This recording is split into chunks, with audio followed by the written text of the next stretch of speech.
All right. So we just talked a little bit. Again, I took a big break for the holidays, so I'm glad you actually jumped in on the gun. I was getting like I'll be honest with you, dude. I was feeling a little bit what's the right word? I'm searching for words here, but overwhelmed that nobody was reaching out.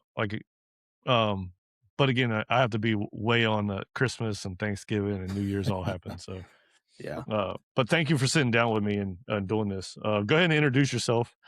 Um Yeah. So, Javier Rodriguez, former staff sergeant in the Marine Corps, 7236, just like you were back in the day, which I think they're a whole new MOS now. No, yeah. Oh, dude. I Yeah. I'm I'm probably well, I don't nobody's been commenting, but I know I think it's like a 72 41, I 40 think. Yeah. 40, 40. just Okay. 40 Yeah. by itself. I Okay. think so, which is so funny. And I mean, we could probably speak on that for an entire hour ourselves. It's funny you mentioned like we're the same. We served together, obviously, but I think our paths only crossed like a little bit here and A there. little bit, I think when you were at Mott's and then you finished out at the Schoolhouse, which is You where, got it reversed. oh, you were at Schoolhouse and then Mott's? Yeah, but Got it. either way. Okay. Yeah. Yeah. So, yeah. And I remember your first or second episode, you started talking about how the Schoolhouse changed a lot for you, and that did it for me as well. Coming from Okinawa, and then I went to the Schoolhouse, it kind of changed my perspective on leadership, and then yeah, I was able to apply that to my next duty stations. Okay, yeah. I don't wanna skip ahead too much, but I Yeah, do yes. wanna kind of well, no, I wanna pull the thread on that because I think it's important and we could bounce back, but you said, um, you you went to the schoolhouse as an instructor, right? So and you were there before me, but kinda go through what you mean, like, that how that changed, like, your path, your leadership, and, like, what about that, was very significant? Okay. Do you want to go into that now? Yeah, sure. Yeah. So, I left Max 4, 2015, still a young sergeant. I'd only been a sergeant for a year. And, up until that point, it's all AIC calls or, training tactical air traffic controllers. And that was it, just talking on the radio. And so I got to the Schoolhouse thinking, oh, I know it all. I'm the big air defense guy. And then you get there and it's really humbling because I was also very quiet. I was, even though I was a sergeant, I was Mhm. very timid in what I was doing day to day. So I remember the first class I taught was supposed to be an hour and a half, and I did it in maybe 20 minutes. Mm, yeah. So, and you think you've gone over everything, and then it's like, oh, wow. So, um, for me, there were different sides that I saw. I saw the MOS side that I realized I hadn't paid much attention to because I got to the fleet and right away, hey, you're going to Afghanistan. Hey, you're a TATSI. Hey, you're an AIC. Now you're going to MDTC. So everything was so fast tracked for me that when I got to the Schoolhouse, if you hear that, that's my cat. Sorry. um, so when you get to the Schoolhouse, you forget, you kind of just skip past the basics, and now you're having to teach the basics. So Yeah.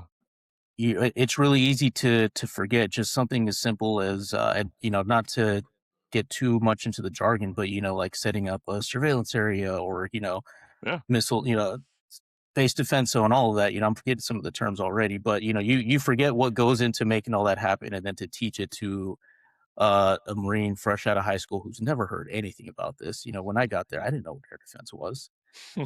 But then I got to see some of the other sides because I'm working with, actual 8999s, first sergeants, sergeants major, and they're expecting not just MOS proficiency, they want that Marine Corps proficiency. So I was able to pay attention and focus on a lot of that and tailor that to my own leadership style. That's where I truly learned, okay, I want to teach people. I want to motivate people. I want to see their career progress. And it's what I told all my students after every class. If you can walk out from here and you've learned something from me, if I've influenced you in any way, then I know I've done my job. Nice. And Yeah. so that was a perspective that I carried with me from the Schoolhouse. I went back to Max 4. I ended up at Max 2. And even though that was the second half of my career, I think that's what really paved the way for me moving forward into not just who I wanted to be as a Marine, but just as a person. I Um, mean, do you find yourself using that same skill set now? Like or like leaning in on it? Absolutely. So I've had two jobs since I got out. The first one was in it was a high stress transportation job. Mhm, But we had a small team, and you don't realize how much, one, you miss leading people or just having a team you're in charge of. But yeah, I spent a lot of time working with each person on my team, teaching. If I learned a new process, hey guys, let's sit down just the same way like you would do in the OM or in the OpFac. mm. Let's sit down. Let me give you a class and run through the practical application of how to do all this, and even down to the leadership style. So with the military in general, you're very it it's very involved leadership. It's not just, hey, how are you? How's your day? And so I took all those principles, applied them to my team. And I found in those environments, people would tell me, hey, not only do I enjoy working for you, but I want to work for you. I want to come into work every day. And so I think I really credit my time at the schoolhouse to picking up on that and learning how to, figure out how people learn and what motivates them, what they don't like, and how they can be successful. That's really awesome, dude. No, yeah, I mean, I had a very similar, I think path in that sense of going to the schoolhouse a little bit. Mine started a little bit earlier back, to kind of give you some insight because when I got to the schoolhouse a little bit further in my career, I probably should have went earlier on. But I was trying to avoid 29 Palms like nobody's business. Nobody's trying to go back there. But no, like I think when I had got promoted to staff sergeant, I checked into Max X there on Camp Pendleton, and Okay. at the time they were fielding the phase one CEC2S system. And one of the things we were like charged with doing was testing the system, but we additionally had during the fielding process, um, that we were asked as to be the uniform representative during the classes. Really, all that meant is as the instructor's up there teaching, which at the time was like Nate Poole, as he's up there teaching, uh, we provide like we're supposed to provide like the uniform perspective of why we should click buttons, even though, I mean, Nate, he was a former RMOS as well. He knew what he was Yep. talking about, but sometimes the Marines wouldn't always like see that. They would see the uniform and kind of gravitate towards that because I wasn't teaching at a schoolhouse. I was teaching like Fleet Marines. Yeah. But I will say this though, it merged into like, oh, you know what, you should teach a couple classes. And here I am and I wasn't even as qualified as you, so good on you for being an AIC. I didn't get AIC until I was like a gunny. Um, I did get it. I wasn't one of those people that didn't get Yeah. it, um, but I had like I think at that time I had a TATC qualification. I had all my surveillance. I had a director qual actually because we still had director quals back then, Yeah. but I just didn't have my AIC. I was working on it, but being at Max X, it was hard. I didn't have time on the gear, but not to make excuses. But I do remember getting up and talking. It's funny you say you're like, "Oh, I had this hour-long class," and I completely bombed it. I was, like, shaking, uh, just nervous, like, throat, like, swelling up, and I bring this up because, like, people, like, I think it's one of the biggest fears in America, like, doing public speaking. It is. Like, it's like a huge fear. People are like, "How do you do it?" And I always tell them, like, "Well, from that first time teaching, like you described, like, rushing through it and stuff like that." And then you fast forward to like, I went to the schoolhouse, became a master instructor at the schoolhouse, and then later on went to Mott's, and I was teaching at Mott's. And there you're at the top of your game or you're not, but Yeah. it was always repetition. It was never like I'm good at a thing. To include every single time I taught at Mott's, and even now when I teach in front of people, because that's what I do as a contractor, I get sick to my stomach, like nauseous. I Yeah. get sweaty right before I get up there, and then I have to psych myself out and say, "Look, dude, you got information that these people wanna hear, um, share it." And I have to, like, mentally tell myself that, and then, usually the first minute or so in the conversation, it's, like, very nerve-wracking, but then I just kinda get into my groove. And same thing, I get feedback from people that wanna learn, um, I and tell it's a people great feeling, so I tell people all the time, because especially out of the military, I've met several people that says the same thing. They say, I don't want to get up in front of a group of people and talk. No, that makes me nervous. And I get it because I've been there. But I think once it clicks, once you figure it out, once you find that comfort zone, work on hand mannerisms and the pet words and all that, you throw all that out the window. And I tell everybody, just talk to them. Stop reading the slides. Don't worry about some structure. Just talk to the people. You have information they want to know. So Yeah. just explain it to them. I would lean into my mannerisms because obviously I have an accent. People called me, goofy because I'm goofy Goof. looking. Um, and I talk really weird. I got it. Even on this, platform, I'm fully aware of all of my negatives, right? I lean into them. Like it's what makes me unique. I think that if I could teach somebody to lean into that and lean into their self, then people are going to be more genuine and they're going to like you more. I Absolutely. think that's a good trait to teach people as well. Absolutely. If we could take, the train the trainer stuff that we learn and just the overall leadership mentality that you find, I'm not even going to say the Marine Corps, but just the military as a whole, and applied that to just the normal private sector, which I've noticed in my time, because I got out and went straight into management positions, operations manager. Now I'm a director of the center that I work at. And when you meet people, you realize how much they never received any type of training on leadership, Mhm. instruction, any of that. And it's just mind boggling because, at 19, 20 years old, we're learning how to do all that. Yeah. So I mean, yeah, I agree with that completely. I've been blessed. I work with a bunch of retired service members, so we're all a bunch of Okay. knuckle draggers that um a lot of guys like Serapio Laura. I work with him and That guy. Leroy Williams. He was on my podcast.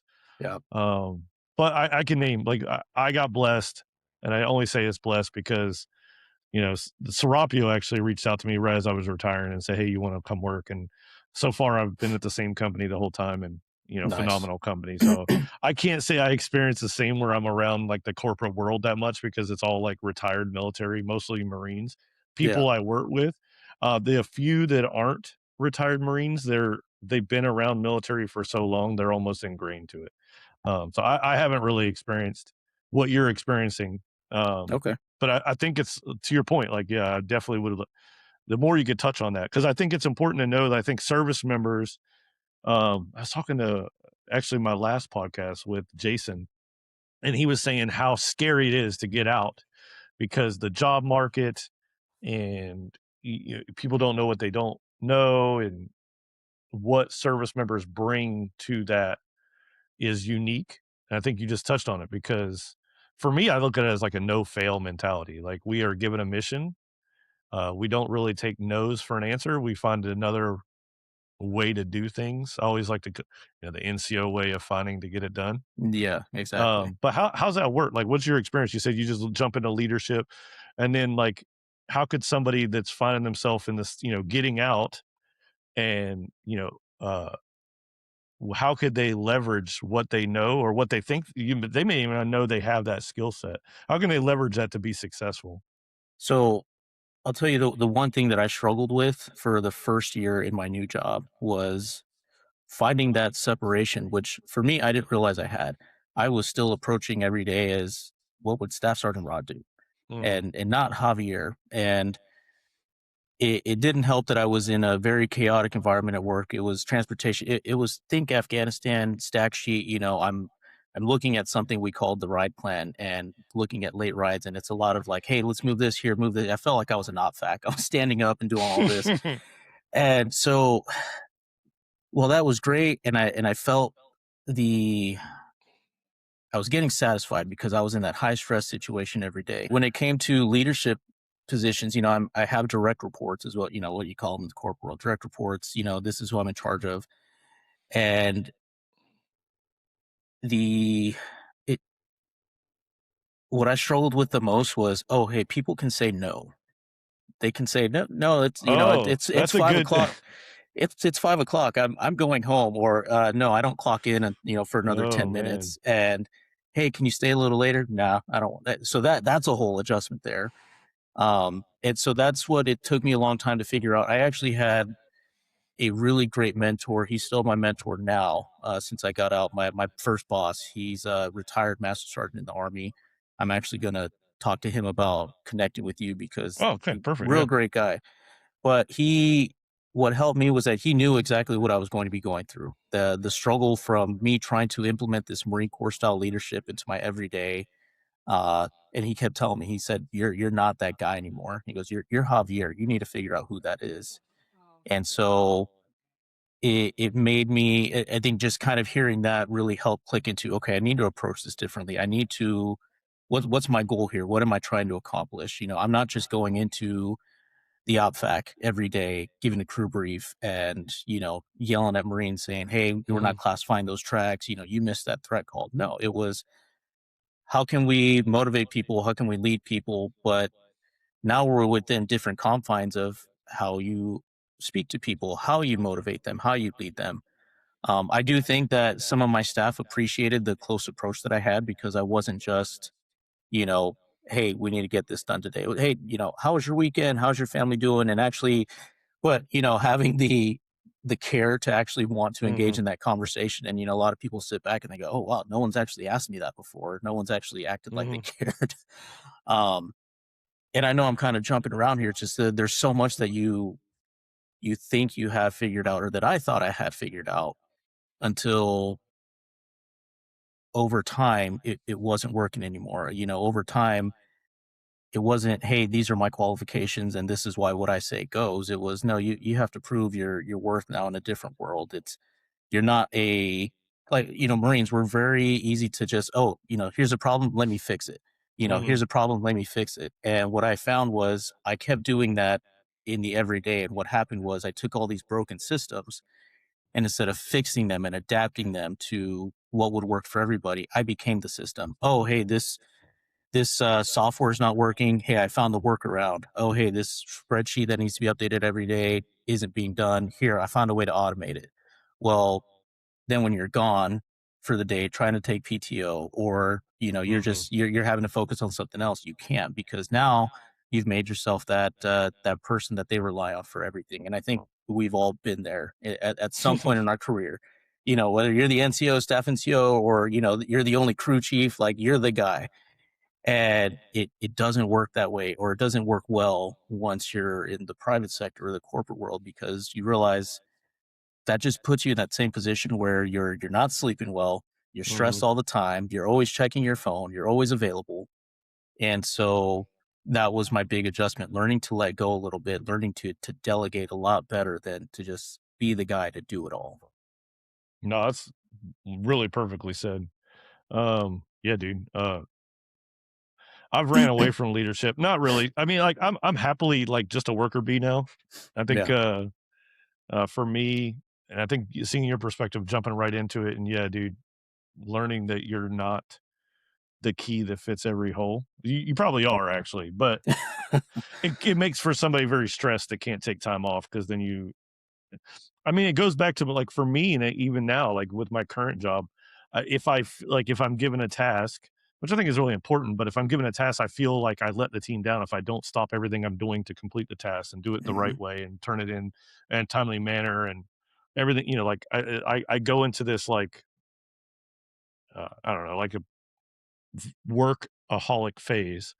Yep. Um, Luckily, though, I'm not in charge of anybody. So, and I say that not because I don't think I do a phenomenal job at it, because I know I can, but I kind of step back and I want to be more available to my family. So being just to me, like, going from mass art at Mott's to, oh, I'm John at home and I work for Yeah. this company, and it's difficult, because I think you mentioned it too, where you're so used to being known for your accomplishments and how well known you're in the community, and in the real world, that doesn't. No. Nope, that doesn't. What does that got to do with anything? Yeah. So you got to kind of work. You got to kind of figure out your own motivations and what drives you. So get passionate about something. So I think that's all good. I like I said, I went the opposite route. I'm not currently in charge of anybody, which is fine. Well, I'm happy with and that. you mentioned, the workaholic thing, and that I'll be honest, that's something I'm still working on. Yeah, I have about if my boss messages me on Teams, it's this constant habit of I need to respond right now or right I'm now. going to be in trouble. Yeah, but then I have to remind myself it's okay. Set your team status as unavailable, and people know you'll get back to them when you can. And that it's still a weird concept to me, and it's some people have it figured out. That might be something that I'm always going to be like that, but it's a learning process. Yeah, definitely. All right. Well, yeah, I think that was a. I do want to capture some stuff because I think obviously being the podcast what it is, Yeah, capture some of your if you'd like to share some of your career. Things I would like to know is about you though. Like what were you thinking? What was some of the reasons you decided to join? Like what was your life before? What are your motivations? What was different when you did join? What were your expectations? Kind of like those kind of things. yeah, Um, because I think we all have a different story of why we did something, but we end up all being a bunch of, like I said earlier, knuckle draggers that come together and yeah. work. So, you know? but yeah, and so my first experience with the military altogether was freshman year high school. I joined Army JROTC, and really I enjoyed it. I loved putting on a uniform. I was part of the drill team and the color guard. I thought it was cool. We wore our class C uniform every Friday, so we did all that. Mhm. Um, and it's funny, I kind of dipped my toe in every branch. Sophomore year, I moved and I joined the Navy Sea Cadets, and I thought that Oh, was cool. nice. So I'm learning, naval traditions. And then junior year, nothing. Senior year, I'm at a new high school. They have Air Force ROTC, so I joined Air Force to ROTC. Um, at that point, I knew the military was something I wanted. I have some uncles that served in the Marine Corps, but I wasn't really close to them, so I never had any influence. To be honest, my parents were both people that thought anybody who like the military was for fuck ups. They thought, you did that if your only choice was to go to jail. So I mean, they're junior not entirely wrong. No, I'm just yeah, right. Um so my best friend at the time in junior year was like, "Hey man, let's go talk to this Marine Corps recruiter." And I thought, "Yeah, let's do it." Right away I wanted to dip in, but my parents said no. I'm only 16 at the time. Got it. Dang, dude, you were Uh young. yeah, I was young. So I thought So they couldn't. According to Jason, in my last podcast, he was telling me, and this was all news to me because I didn't do the mhm. recruiting thing. He was telling me they couldn't even talk to you until you're 17. I might have been I 17. guess I I forget. It guess was junior if year. you Yeah. reached out to them though, I guess that changes. That he was saying somebody had reached out to him, and technically he wasn't even 17 yet, and like I don't know. And it Not might to throw you off, but I was like, no, man, no, that 16 is pretty young to start. I guess to go back to what you're saying though, because like you were involved in these military programs, so you saw that there was that. So you're yeah. 16, you probably already had your mind up. I know when I was 16, I was smoking weed and I was a degenerate, so I wasn't. My mind wasn't made up. Yeah, I was so set on it. And what's funny is I still wanted to go to college. I wanted to be a doctor. I wanted to go be a surgeon, and that was something there. But the military kept kind of calling out to me. But after parents said no, I dropped it. Senior year came along, and the same friend says, "Hey, are you sure you don't want to do this? Oh, look, here's the ROTC application, and you can go be an officer. Maybe talk to your parents about this." So that's the way I spun it. I talked to my parents and I said, "Look, this is, I'll still go to college, I'll get a degree, but I'll be an officer." My dad's like, "Are you going to be on the front lines?" And at the time I'm like, "No, Dad, it's an officer, whatever." And what Uh, time? What year was this? Because I mean, that was a two, legitimate question. 2008. Yeah, so there was still a lot of There's stuff going on in a lot going on. Afghanistan. So Yeah, 2008. Yeah, exactly. So we go to the recruiter. Uh, and my friend and I both applied for the ROTC scholarship. And they tell us, "You guys are the only two in the district. It's going to be you two against each other." My recruiter says, "Hey, if you enlist, we can add that onto your package. The board will see that and say, hey, he wants to be a Marine no matter what. So that'll increase your chances." Right. Right. What?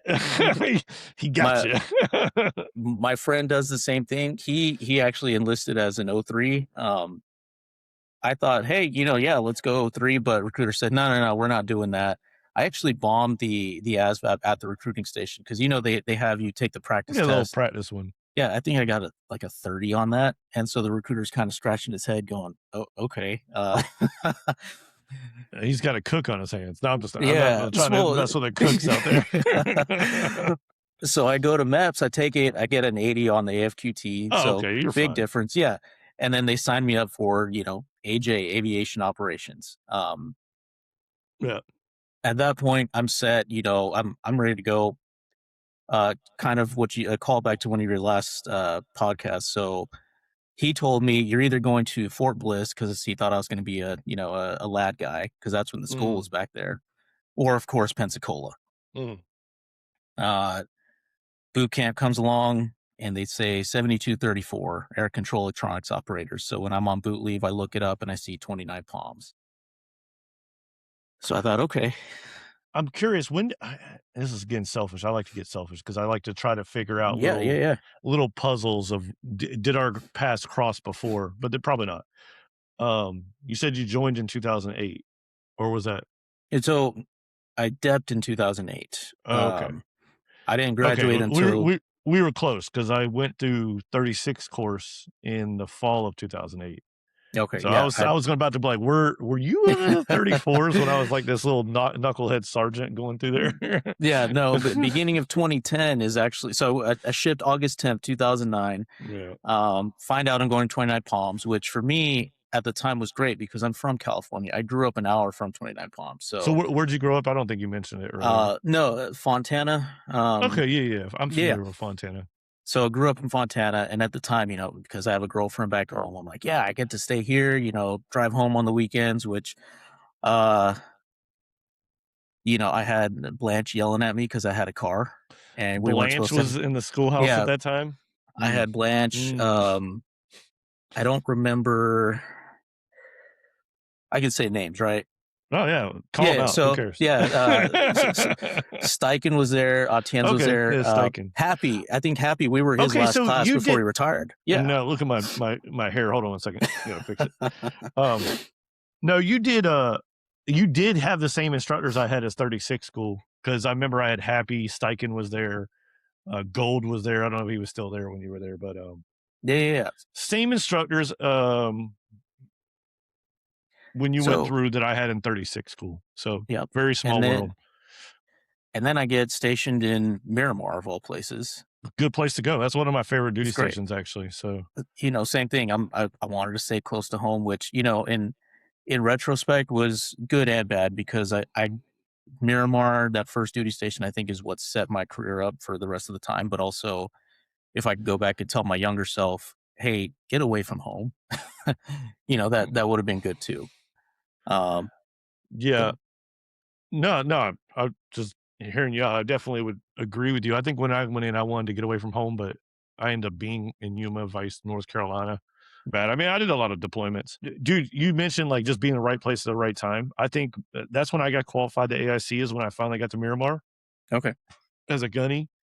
And my experience there, at least for our MOS, is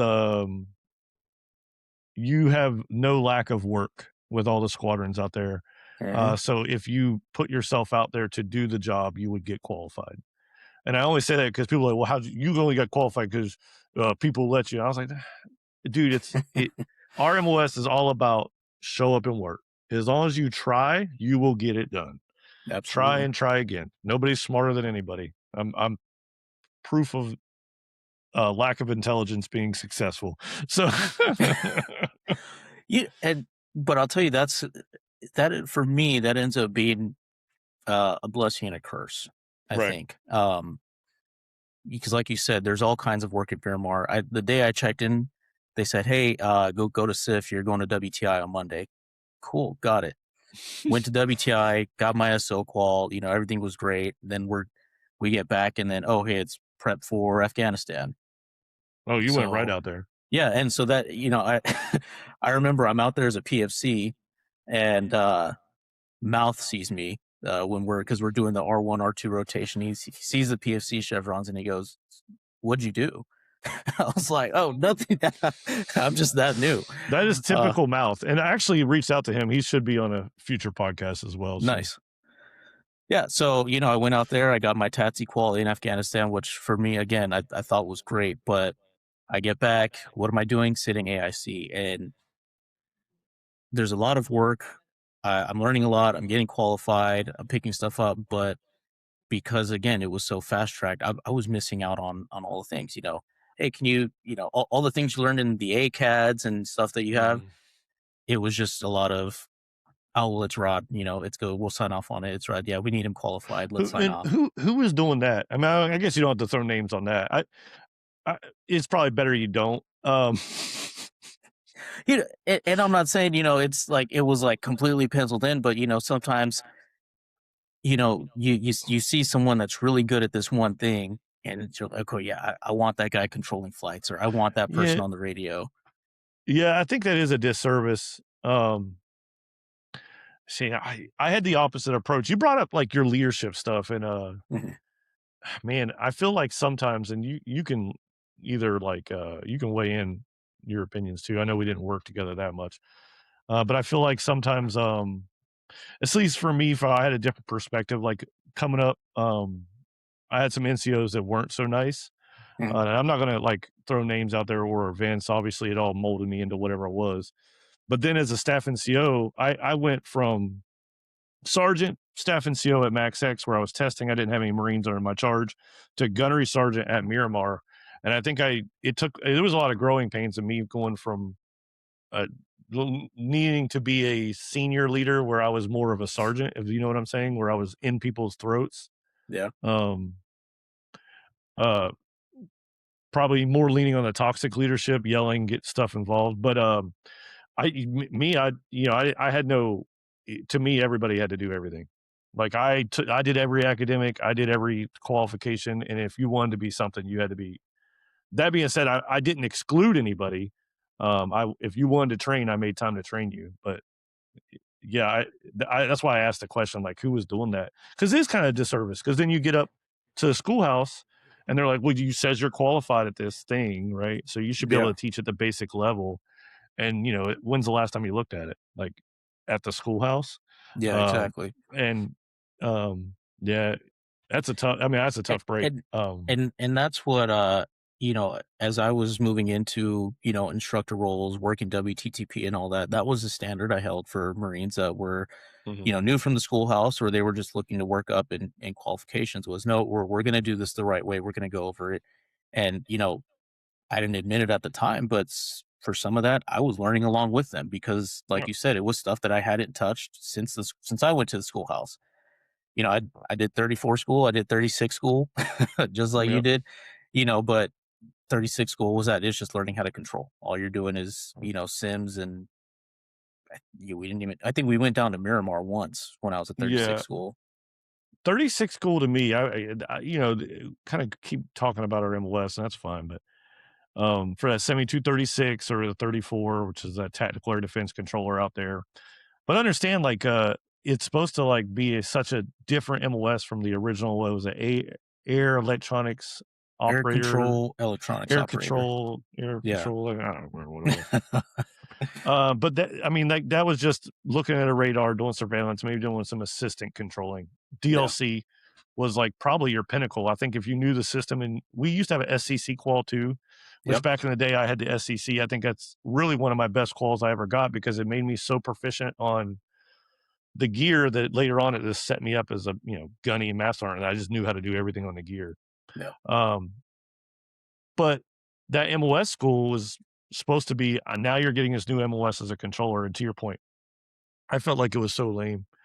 Um, Teaching me 1v1s and basic academics when for like, what was it, 6 weeks or whatever. Something like that. Yeah. I could see why it went away. It wasn't holding the standard that it probably had before our generation. Because I talked to some of the like little bit about me. My dad's a 7236 as well. I remember you brought that up. Yeah, Yeah. yeah, yeah. He served from 1978 to 1987 or 88. Oh wow. Okay. Or maybe it was 76 to I think he did 12 years. He got out as a staff sergeant. Um, but he went to 36 school. He was a 34, went to a 36 school, and, like, he would describe, like, these, like, Top Gun controllers and finger on glass and knowing vector angles and stuff he learned in school, and I'm like, "Yeah, we're not covering any of that." No. Like, none of that. No, no, it and like you said, I know we're like kind of staying niche in like in the air defense thing, but I wonder now what that looks like, right? You have TOC guys and DAS guys all together, and now I think you have DAS Marines learning how to AIC, and that's just crazy to me. But So we do. I yeah, saw there was an experiment, well, experiment, you know, call it that. He did a phenomenal job. So one of my last courses at Mott's, there was a staff sergeant. I want to say his name was, I might be wrong, but I want to say he was a Rodriguez as well. I'm probably wrong. There's a lot of rods. I don't yeah, know. there are. I'll get the name, but either way, I think he's at Mott's teaching right now. I think he's an instructor. Or at least he went there as the DASC instructor. So Hmm, anybody who's actually listening to this can correct me and put it in comments. That's fine. But he went through a AIC course as a DASC guy, which nice. I think he did okay. I mean, like he basically went through the academics portion of the MDTC, is what I could tell. He wasn't allowed to control during WTI because, as you know, they're like LFEs. The pilots are Yeah. pretty like safety of flight is a number one concern. Yes. But I think academically he did really well, and but I kept thinking it was odd that they would do this experiment, and I say this because he didn't meet any of the prerequisites. So I get it that he's DASC, and I had no problem with that. I don't care if he was an army dude come through. I could care less. Yeah. But I was like, there's prerequisites to even make it to the course. You have to do all the academics. You have to have these prerequisite qualifications. You have to have a recommendation from another, you know, patchware Yep. controller. That's I right. was like, and it's not; those aren't just there to um, Yeah. because people There's a thought they reason were a for it. good idea. They were Yeah. what I saw is when people didn't have those appropriate recommendations, and you know, I failed the MDTC course as well, so I'm one of those people that you're going to struggle. So yeah, again, he did academically, but yeah, to your point, you guys said DASC is doing it. They're doing it. Well, there's no DASC anymore, is there? I mean, like, That, that I guess there's still agencies, but the agencies are all filled by the same MLS because the agency doesn't go away, the MLS goes away, right? yeah. Yeah. So I But now don't. they're calling it to Mayock too, so the Mayock is Yeah, more. I don't. And look, I'll tell you, I was one of those old grumpy guys that just every time someone mentioned the Mayock, I'm like, get that out of here. But it sounds like it's working pretty well for all the transition that's gone on. So Historically, how the military works, and this goes across any because I mean, like, you look at the they got rid of tanks in the Marine Corps because it's too mhm, heavy, right? So we get, and I'd love to get a tanker on here. I actually have a good buddy of mine that was in MRATs, I think. I might reach out to him and nice. get him on here. He retired as a gunny. Um, but it's always like a downsizing, right? New technology comes out, new things, the world's shifting. But if you look even the history of our MOS, I think Thumbs had shared a lot with me. I don't know how much you've reached out to him since you got out. No, He's not a like kind lot. of a historian, but if you look at like the original controlling MOS, it started off as like radar observers, and then they turned into controllers, and then now we have like these ATC detachments and like radar or the air surveillance detach, and it's just warped into this thing, always evolving, right? So I wouldn't be surprised. Like right now, you know, were combined, but I wouldn't be surprised if it later on evolved into something Separates. else. It's always doing something else. I think it's what blew my mind and what I felt really bad about, or not bad about, but I kind of felt like, oh, it had to come at the end of my career, is the warrant officers. Because we had warrant officers Yes. in our uh career before, like in my dad's generation, like so we're talking 70s, 80s, right? Yeah. 90s. And then our generation, there was no warrant officers. So enlisted just kind of got stuck with being enlisted, you know, And now they're back. and now they're back. Yeah. So That pretty was interesting. one. That was one thing I was looking at before I got out. because I made sure, I wanted to get JITCO. I had my eyes set on the That's right. triple You were a patch thing. JITCO as well, right? Yeah. I did get that my last couple years, and then I was waiting for that warrant officer thing to drop, and then made my way out. Yeah, it's funny. It's because and I make this joke. This is not a real. Well, it's a real conversation that I had, but it wasn't a real consideration. Mhm. But Braxton, which I don't, has he retired yet? I don't know. Master Gunnery Sergeant. All right. So, Yeah. anyways, he reaches out to me because I was helping to create the data link course there at Mott's as we're transitioning to this warrant officer thing. Okay. And he's like, "Hey, man, you're gonna." I had just dropped my papers to retire, by the way. 20 and out. I'm out. 20. Did my 20. And he was like, "Hey, man, you want to stick around and see about this warrant officer thing?" Number one, he was messing with me because I think you can't be higher ranked than a gunny to apply. I think it's like gunny Yeah. and below, right? I could be wrong. Something like that. Yeah. Number one, he was messing with me. I was already a mass sergeant.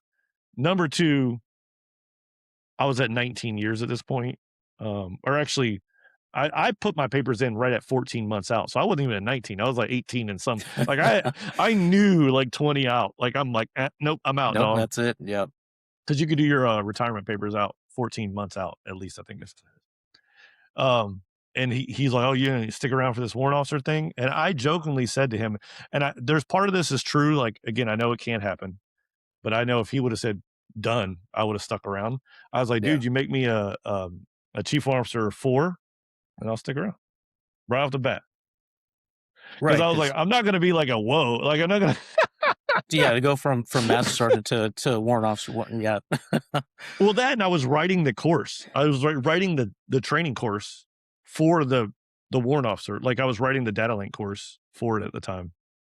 I was being asked to, and you're like, oh, you want to apply for it? So you want me to apply for the thing that I'm going to train That I'm to? teaching. Yeah. Okay. I mean, obviously, I got out before it came to fruition, which is fine. But it's just a funny joke to me. I don't, obviously, I think it's all based in my own fantasy in my head, like that would actually happen. And I'm kind of glad you said that, because I think a lot of, at least for me and some of the veterans I've spoken to, it's very easy to get caught up in the what if, right? Oh After you get out, so much. no, yeah, yeah. And I'll even throw this out there, because I have no shame. Like we, I'm sure I had a less than graceful exit from the Marine Corps. Uh, So I'm aware of some of the circumstances. Again, if you want to share them, that's up to you. I don't know the details because I never talked to the people involved. yeah. So I know the scuttlebutt, which I don't. I personally don't believe scuttlebutt. That's not my thing to be passing around rumors. So Well, it's I think for the sake of people involved, they're, because it's their story, right? So like that stuff I'll leave out. But I have no shame talking about it. It's probably not what the scuttlebutt was, like you said. mhm. For the sake of, your listeners and all that. Yeah, I EAS'd with another than honorable. Um and funny enough, I learned on the day I got out that when you receive an OTH, you cannot get out higher than E3. So my DD 214 actually says Lance Corporal. Wow, I didn't know that. Yeah. But with that, you get stuck on the what ifs. Especially when the decision to get out was not yours. Yeah. Um, so all that to say, we make mistakes, we make decisions. But that's for me, that was a big reason of why I reached out to you, is because it's important to hear people's stories, not just from the sense of like, hey, I led this successful career, but there are people out there, not just me, and not just in the Marine Corps, that led Mhm. successful careers, and sometimes that one little deviation from your character, or from just a decision that you made in a bad time, you know doesn't erase everything that you did. No, um absolutely, dude. Like, um, it's again, I'm actually happy that you're sharing. It's not something I was willing to, I think like to your point, every person has a right to share their story whether they want to share it or not. Um, but yeah, I served with you, dude. I had no ill will towards you. I think your name was even coming up to be a Mott's instructor at the time when things were coming down. yeah. Which goes without um that comes with everything it's meant to be. Like you were like, you know, top of tier leader, top tier dude, top tier MOS, and people were talking about you. And then to shift to now my story has changed. What am I going to do with it? I Yeah. think that's what really to me measures a kind of person because we all are human. God bless. We all make mistakes, right? And then when we are handed, bad decision or something happens that's out of our control, or even if it's in our control, how do we rise from that? Um, so I guess that's my question for you. It sounds like like what's your story going forward? You had it wasn't how you had plans. You got out. Yeah. Um, Um, you know, I was set on the 20. You know, mhm, I was, I was down at Buford, Max 2 EWC. I was, even talking to the CO at the time about going to WTI as a student, and yeah, MOTS was a thing as well. And so the next phases of my career were being set up to the point where after my court martial, about a week after, and I'm wearing sergeant chevrons, the gunny message comes out and my name's on it. oh yeah, So yeah. I was like, oh man, okay, that was weird because I'm getting Facebook messages and texts from people, hey man, congrats. I'm like, Hmm. well, but yeah, it was a blessing. I think, as crazy as that sounds. I think where I was, mentally and even spiritually, I think had I continued to stay in the Marine Corps, I would have gone down a path that wasn't right for me. Hmm. And it was time to move forward. Was it on my terms? Absolutely not. But what I've gained from there, my biggest thing is that I moved to Virginia, where my son lives. At that point, I had not lived close to my son for Hmm. 4 or 5 years, and that was hard. 'Cause I saw him once or twice a year. So for me, automatically, big blessing. Now I got to choose where I lived. I got to choose how often I could see my son, and so Hmm. I think what a lot of people, as in the military, you miss out on a lot with your kids growing up. So that was that was a fix there. I could be a part of his life, and then I could, again, start breaking that identity from the Marine Corps because Yeah. some people can do it. They can, they go through their whole career and they figured it out. Some people, the military becomes their identity, and that's what it was for me. I got out. It was, what do I do today? What do I do with myself? I don't have a purpose now. I don't have an idea of, or even as a staff NTO, you still know where you're going every day. Someone's still telling you how your day's planned out, and so when you lose that, it's you're kind of lost. Um, and that's where, and I'm gonna give him a shout out here, Michael Ortiz, again, who was my first boss when I got out, Hmm. retired master sergeant in the army. He had I not met that guy, had he not been my first boss and kind of took me under his wing, I think that first year would have gone so much harder for me because I just couldn't figure it out. I was still holding on to that what if, or that, that what could have been. I was still having those thoughts, man, if I'd have been a gunny, or if I'd have been on that deployment. Hmm. I'm talking to the Marines that were still in, and they're telling me about different leadership experiences that they're facing, and I'm stuck in, man, if I was there, if I Hmm. was still there, I could be doing this, I could be doing that.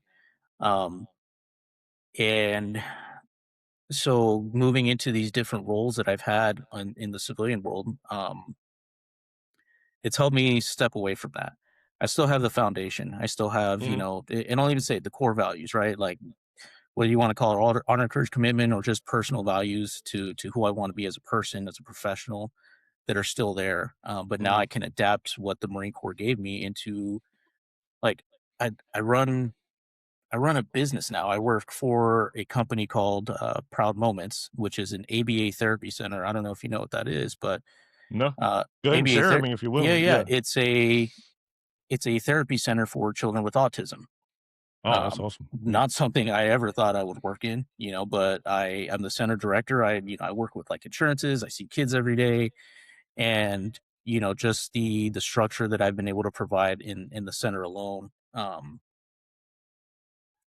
I'm finding it hard to explain. Just was it a graceful exit from the Marine Corps? No. Was it on my terms? No. But did it kind of help push me in the direction that I'm going? Absolutely. I'm in a better place in life now. I still connect with old veterans. I still connect with people that are staff NCOs now in the Marine Corps. Mhm. Um, and I'm gonna use the opportunity to plug an organization I think I told you Yeah, about, absolutely. Irreverent Warriors. So if no one's heard about that, it is a mission of Irreverent Warriors is to bring veterans together using humor and camaraderie to improve mental health and prevent veteran suicide, Yeah. which is a big thing. And what they do is they do a Silkies hike every year. So, you see them everywhere, people in their short shorts and all that. Marines, Army, Navy, like every branch is there. Even the Coast Guard is out there. But there's chapters all over the country. They even do hikes in, I think they've done Normandy, they've done Puerto Rico. Um, but my first event that I went to, I showed up with another friend of mine, and what was nice was I hadn't met any of these people, but I'm bullshitting with them. We're talking, we're Yeah. laughing, and it's just that feeling of like you get it. That person gets it. You don't have to explain what you're going through every day. You don't have to explain what you miss or Yeah. even the fact that hey, I'm in therapy for X, Y, and Z. Like everyone just gets it, and so it's almost like feeling like home again. If you've seen Vet TV, so Donnie Mm, O'Malley, I don't know if you know the guy. I've He seen actually advertisements, I haven't watched it.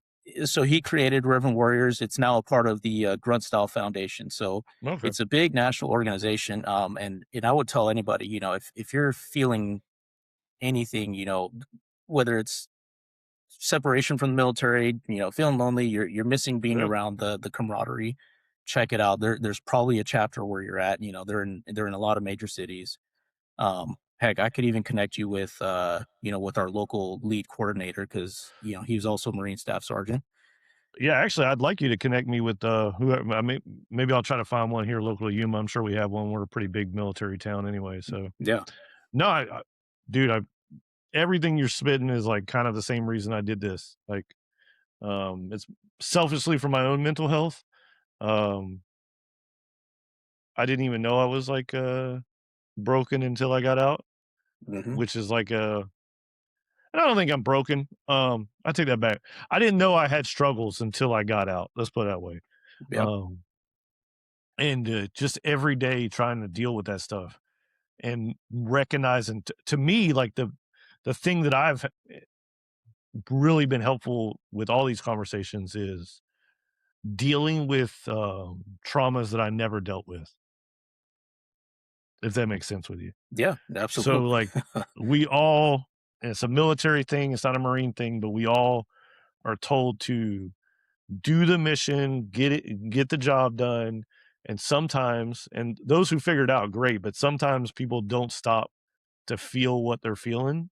Hmm. And we become so associated with the rank, the military, the togetherness of being around others like us that to me, like I isolate people that actually matter. I'm not saying that, Hmm. military members don't matter because they certainly do, but like family, I've isolated, family, I've isolated friends. Um, and it's just, again, this is a method for me and hopefully other surface members to just talk, get it out there, deal with the trauma, or just have a good time. Like you said, bullshit with your buddies. Yeah. Cause I think that's important too. Um, and make people aware that we are I think a lot of people are struggling. Then it's recognized in the public. I think it's noted that like it was it 22 veterans a day lose their life from suicide. That's unfortunate too. Like Yeah. And I don't have yeah, the actual statistic, but from what I've read over time, that number's not even accurate anymore. That goes no, up. Um, but it's for me, it's just it's finding people that get it, and that's the best way I can explain it. Because going back to the leadership thing, especially as a senior sergeant or staff NCO, what happens if you're having a bad day? You don't get to talk about it. It's put the face on. You're there in front of Marines, and then yeah, by the time you're home, you're not talking to your family about it because they don't understand it. There so many times, I would, I'd go home and try to talk to my ex-wife about, yeah, this is what's going on, and the suggestions are, well, why don't you tell this person this, or why don't you why don't you say no? I can't do that. I can't say no. Yeah. Um, so and that's my big thing. I'm probably repeating a lot here, but that's if there's anything I could tell anybody when you get out is one, it's gonna be okay. You're gonna have some rough days, but don't cut people out. Especially fellow veterans, or especially someone that's been in your shoes, because someone at some point has gone through exactly what you're going through now. Oh, for sure. Um, yeah, what blows my mind, and hopefully I want to get more people on. I'm trying to get them on. And what blows my mind is like I think we're a generation, and I'm going to lump you in my generation. I think we're probably in the same generation, but I know I'm older than I am, whatever. But I'm gonna lump you in there. But we're a generation that grew up in so you said you joined too. You were born in the '90s at least. I'm 30. I turned 35 in a couple Yeah, months. So you're fine. But at least '90s. But you grew up in a generation prior to social media is what I'm getting at. Is like yes, prior to social media, prior to all that, but then we grew into social media where everything's being recorded, everything's being whatever. And I bring that up because we're kind of like the perfect generation to introduce social media to an older generation. And I say that mhm, because we're kind of the transition in between. And I talk to like some of the older retired guys, and some of them just never dealt with any trauma. And I feel for them. I want yeah, to hear their stories. I want to talk to them more. Not, make them sound weak or anything like that, but just, get it before it's out there or before it's gone, and just recognize that, they set up, where we came from. And then this newer generation, when they retire, I'll, happily talk to them too. But I think I don't understand their perspective that well. So, I mean, we started to see it before we got out, and I had young corporals that from that younger generation starting to be in leadership roles, and even that was a whole change of, oh wow, okay, you don't think the way I do. yeah, and it's not wrong. Like I would No, be surprised that well, you bring up and you're a little bit behind me, but you bring up like getting to know people and asking them about their family, and I'm hoping all that came out in the Marine Corps too. yeah, of Uh, course, I was not that, okay, uh, and not, but again, it's the generation before me. I was very much, um, I mean, towards the end of my career, I started getting better at it. Like I said, recognizing my flaws and fixing them. But I started, NCOs that would like, um, very much not give a shit what was going on with your life. Just make sure you show up to work and get it done. yeah, And then I thought that was the way to lead because that's where I came from. And so, getting these younger guys coming in and seeing how compassionate they are and what kind of responses they were getting from Marines, you know, I was trying to emulate that. Um, and I think that's my big part now where I'm trying to cope with a lot of trauma so I can be more compassionate for others. Um, it I wasn't think always the same. So and I think being overseas helped me with that, because so I did Okinawa twice, once from 12 to 15 and then 18 to 20. But I'm that type, I didn't care if anyone asked about my home life, or, what were my hobbies. Like, no, you're my corporal, you're my sergeant. Teach me how to do my job. That's all I care about. But my first time in Okinawa, seeing Marines, especially fresh from the schoolhouse, and they're alone, they're isolated. Yeah, they're in the barracks, but for these guys, they never left the state before. They'd never left, more mhm, than 100 miles from home, and now they're in a different country. And so that's kind of what helped me pick up on that. This kid, this Marine is they're alone. And so I started asking those questions, and then that's how you find out, oh, they're not having a good time, or they're going through something, they're missing home. yeah, And it's really easy to sit back and go, come on, like, even make fun of them a little bit, because that's what we did. We gave them shit. yeah, Why are you crying about wanting to go home? But hey, if that's all they know, and then all of a sudden now you're in a new country and you got people checking your room every day to make sure it's clean, and you're doing academics and you're doing all this that you've never experienced before, then it is a shock. And Yeah. so, it's taking empathy into a whole different role. Okay, what are they experiencing? What are they feeling? And then you kind of notice that change there, that trust and that bond you build with them over time. Yeah, no, that's awesome, dude. Like I said, I do see a change. Like looking back, I don't have very many regrets, but I definitely was like, dude, if I would have just grown up a little quicker, I might have put some like where I'm from, like put some honey out for the fly instead of the vinegar. I might have been a little bit more successful. Hey, I would but just you're doing it now. well, yeah, but my goal, I remember my goal in was just being. It's funny you mentioned. I was always like, I will just be the best at everything. I'll be the best at controlling. I'll be the best at the system. I'll be the best at this. And my work will make people want to be around me because of how good I am at it. I Yeah. wasn't wrong. It's just it got to where, some people were like put off by this air of, well, this dude thinks he's better than everybody, which was actually further from the truth. Like I didn't think I was better than anybody. I just put in the work. Um, but yeah, different generations now. So we'll see how it goes. I actually think they're going to do a lot better. To me, I feel like this current generation and the way they're challenging leadership and the way they're challenging the norms, it's going to end up probably better. So Yeah. And I'll tell you the one funny thing, because I think back to, the more recent controllers I was teaching, and my method was because I'm thinking back to my Max 1 days when I'm learning how to AIC, and I have mouth and Fink, right behind me yelling oh, and, Fink, yeah, slapping you on the back of the head, "Rod, you missed that call," and then, "Oh, hey, you missed another call. Cool, yank the headset off, get out of here." And so then you go away, you feel like shit. And then for me, it was, well, I don't want to feel like this way again. So let me do better next time. yeah, Slowly learned, okay, that's not exactly the right way to teach. Not everybody responds well to that. yeah. Going back to what we were talking about at Schoolhouse, I think what made me get through to students is I focused on Uh, mind you, I got there, I was already a WTI, gunnery sergeant, Mm, senior, kind of established myself. So like where you said you didn't know the things, like I already knew the things, yeah, but I knew too much, right? So like, and I say that because I'm trying to teach the basic level, and here I just left WTI as a student, MOTS, right? And now they put me in yeah, 29 Palms. So now my brain is oversaturated. It was like oversaturated. yeah, Um, but what I started and I try to do now today, even with my son, is I started to like figure out what motivates people versus what I could teach them.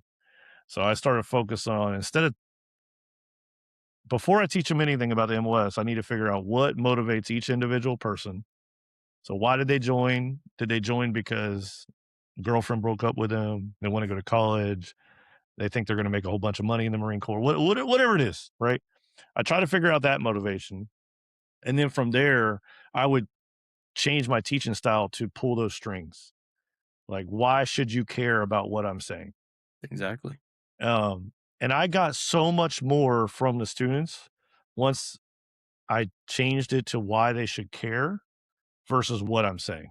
Because I would just teach why it matters, not what I didn't care if you would memorize the buttons. You'll get that. Once you give a crap, once you get that passion, no Yeah, matter what job it is, and that's why I'm bringing this up, this apply, and I think it really applies to what you've been saying, is once you have a passion for something, the other stuff is easy. The other stuff is easy. And I hear it when you say, you're doing running your business with your directorship as well. Sounds like you're really passionate. Um, and I think, personally, people should really look for what they're passionate about, and everything else is easy after that. That's my yeah, opinion. So, no, yeah, no, absolutely. And for me, that has been part of my journey the last, geez, I'm coming up on 4 years now that I've been up. Goes by fast. Was, like I said, finding Javier, and not, Staff Sergeant Rod. It was okay, was I interested in this because that's what I did in the Marine Corps, or is that something I'm really interested in? For me, I walked away now knowing that I'm not a good worker bee. I like being in charge of something. I like directing something. And so, I find an environment where I can do it in a healthy way, like the job I have now. My boss now says, "Hey, you've been online for 9 hours. Like, go take like stop. You can answer those emails tomorrow." Yeah, But I enjoy what I do. I enjoy, and especially working with kids. It's a whole different environment, and uh like I said, it's not something I thought I would ever be in. But the job found me, and here I am. that's super awesome, dude. Well, like I said, this is kind of a platform just to share. I Yeah. really like it. I appreciate it. Um, we're running up on my hour, so I'll do my same pitch. This has been the Unsung Veteran. I appreciate you sitting down with me today. Um, I definitely would like to do it again. Touch back with you, see where you're going, and I want you to go ahead and plug your organization again because I think that's really important, and I'll probably mispronounce it. That's the number one reason because I'm redneck and I mispronounce words. But plug that. But yeah, I really appreciate it. So Yeah, yeah. So again, for anyone that's looking for it, it's called Irreverent Warriors. And again, the main purpose behind it is to get veterans together, bring them in an environment where they're just around people that have gone through the same experiences, and it provide the keyword there, community. I feel like we've all either lost somebody, or we know somebody that's lost someone, that is a veteran that has gone through a hard time, and where we can sit and go, man, I wish he would have called me. I wish she would have called yeah. me. And so this is that opportunity. Even if it's not for you, go check it out. You don't have to go on a hike. You don't, but just go meet the people. Give yourself that chance to not be lonely, to not feel like you're alone in that transition once you get out. So again, Irreverent Warriors, they're on Instagram, Facebook. Oh yeah. The hikes are all around the country all year. So um, yeah, check it out. Well, And thank you again, Javier, for sitting down with me. absolutely, yeah. Thanks for having me. This has been great. All right.